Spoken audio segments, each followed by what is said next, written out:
오늘의 양식, 이 시간은 시편 1절부터 18절 말씀을 통해서 악이 판을 치는 세상에서 라는 제목으로 말씀을 전하면서 매주 월요일마다 전하는 구원의 간증, 우리 교회 조지연 자매님의 구원 간증을 듣도록 하겠습니다. 10월엔 시편을 쓰겠어요 라는 주제로 우리는 10월을 보내며 매일 시편을 한 장씩 쓰고 있습니다. 시편을 필사하겠다고 하여 시작을 했다면 그만한 이유와 결심이 있었을 것입니다. 하나님의 말씀을 가까이 하겠다는 마음, 주님과 교제하는 기쁨을 누리고 싶은 마음, 위로받고 싶은 마음, 상처난 마음을 말씀으로 치유받고 싶은 마음 등 여러 동기로 시작했을 것입니다.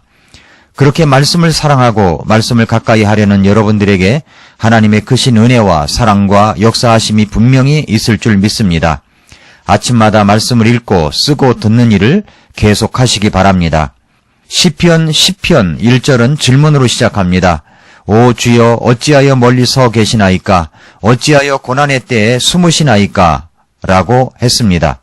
하나님이 멀리 서 계시는 것 같은 때가 있습니다. 하나님은 꼭 내가 고통을 받을 때면, 고난을 받을 때면 숨어 계시는 것처럼 느껴질 때가 있습니다.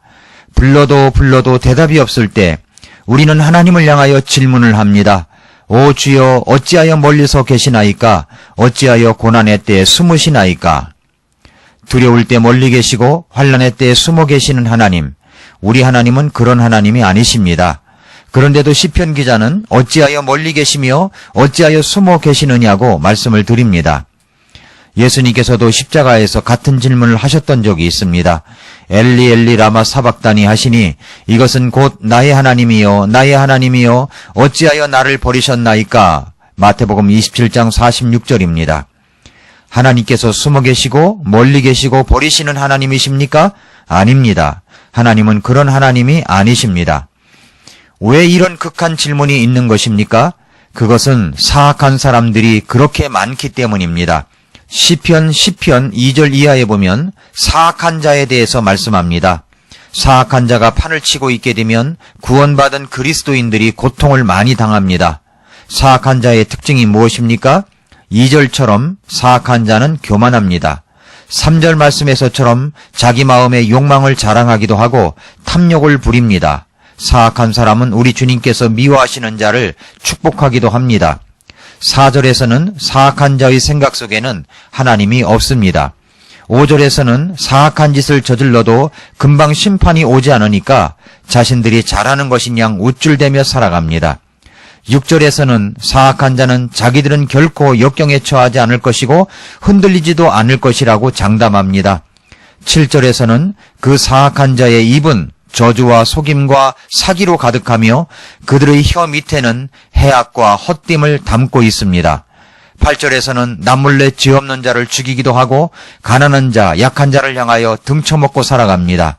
그렇게 나아가다 보니 11절에서는 하나님은 결코 이러한 모습들을 보지 못한다고 말씀하십니다.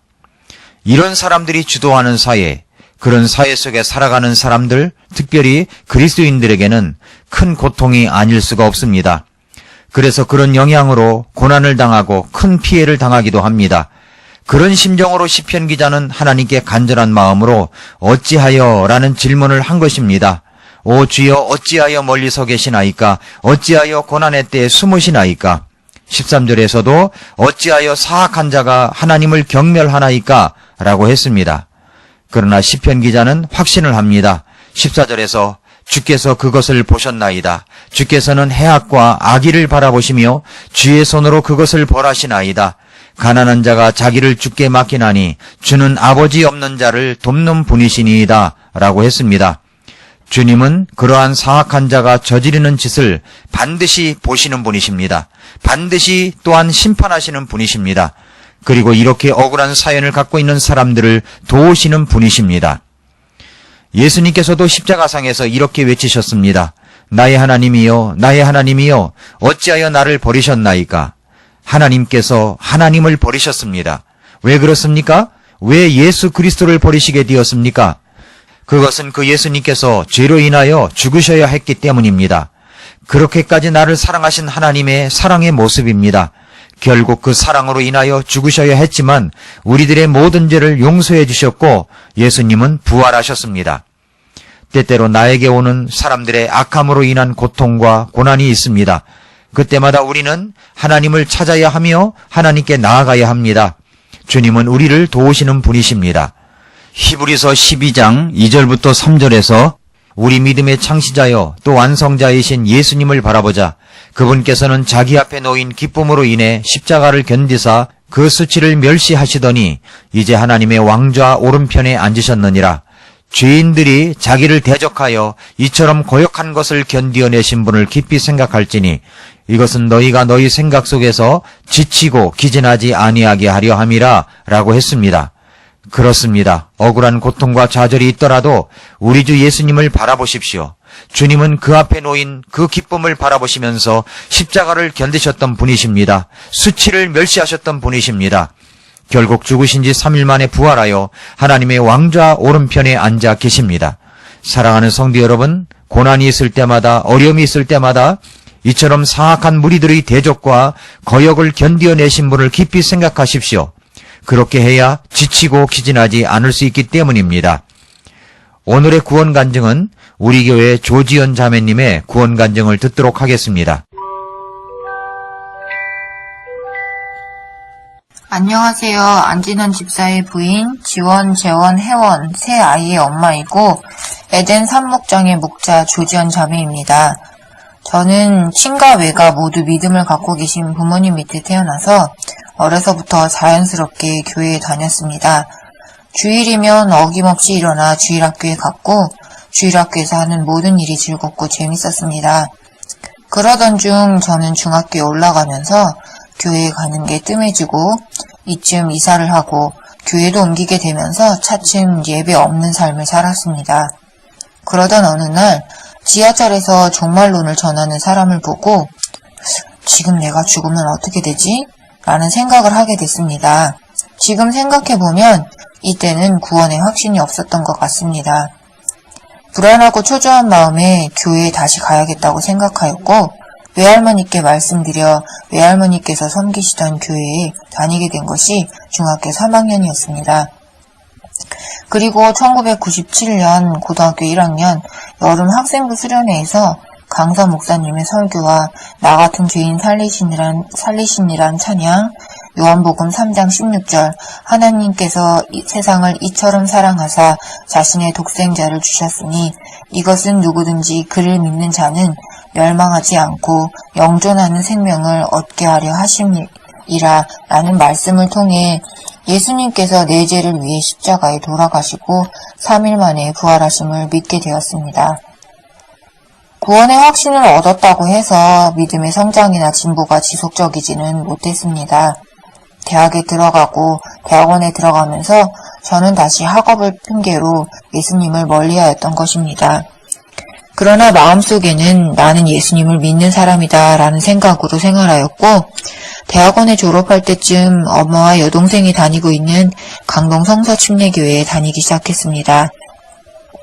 그리고 2000년 7월 서해안에서 침례에 순종했습니다.